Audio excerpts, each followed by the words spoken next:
Morning, and welcome to Redeemer Lutheran Church in Columbia, South Carolina, where we're part of the ELCA. I'm Pastor Gary Lodeholt. I was just a child in the 1960s, but even then I was aware of the struggles of society over hippies and drugs and civil rights and the Vietnam War, and a few years later, Watergate. It seemed like if you had four people in a discussion, you had 10 opinions. As a child, I didn't understand many of the issues, but it was clear the issues were there. Divisions were there. Since I was a child at the time, I'm not sure how to compare that time to our society today, which seems so divided and so angry. Nowadays, it seems like we'd be lucky to have four people in a discussion and have only 10 opinions. And furthermore, the discussion would likely be hot-tempered and dismissive of opinions different from yours. We are a divided people in so many ways. This week, we are continuing to look at how the location of some events in the Bible story are important to what happened there. The location speaks to the meaning of the event, but so often we are unaware of all that because we don't live there or have never been there. One of those places in the Bible story was Samaria. Samaria was a region within the land of Israel, and while it doesn't sound nice, the way most regular Jews thought about people from there was that they were second-class half-breeds. You see, when Israel was taken off into exile in Babylon, the Babylonians took the upper crust of society, the priests, the scholars, the wealthy, the poets, and so on. They left behind the lower class of people, and they also left behind a destroyed Jerusalem. There, amid the ruins, these lower class people had to make their way amid the rubble of their city and of their lives. Over time, they ended up intermarrying with local Canaanites. What may be worse, since Jerusalem and its temple were destroyed, they moved the place of worship to Mount Gerizim, right in the middle of the region they settled in. This region, called Samaria, was just a little north of Jerusalem up in the hill country of Israel. So, regular Jews looked down on the Samaritans for not being pure and for worshiping in the wrong place, and the Samaritans knew it.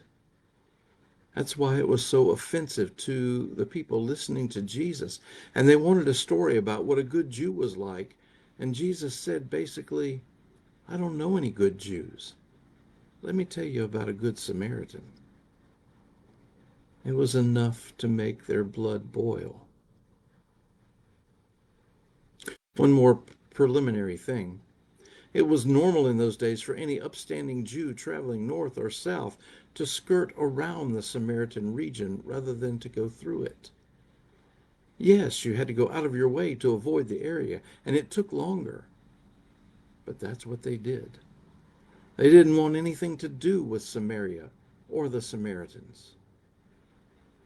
Suffice it to say that this was a region of deep hostility and filled with ethnic tension, religious disagreement, historical wounds, and social boundaries. A bit like the 1960s, or even today. But here's the thing. Repeatedly, Jesus doesn't avoid the area and barges right in. One example of that would be when he took his disciples into Samaria, and then he waited at a well while his disciples went into the local town to get food. There, Jesus encountered a Samaritan woman, and they fell into a discussion which led to many of her neighbors believing in Jesus. The Bible even tells us that Jesus and his disciples stayed in the Samaritan region for several more days. One has to wonder what the disciples thought about that and how challenged and uncomfortable they may have been, at least at first. However, the fact that Jesus showed no hesitation about going there is instructive for us.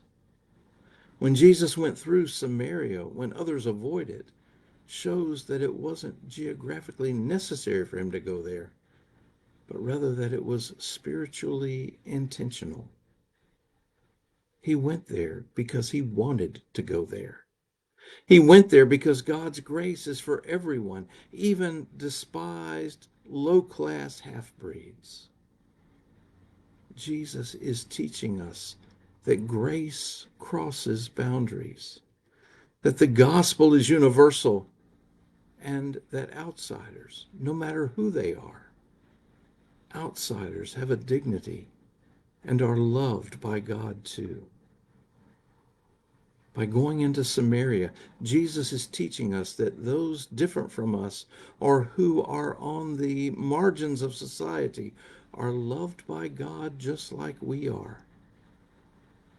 There aren't ins and outs. There is only God's love.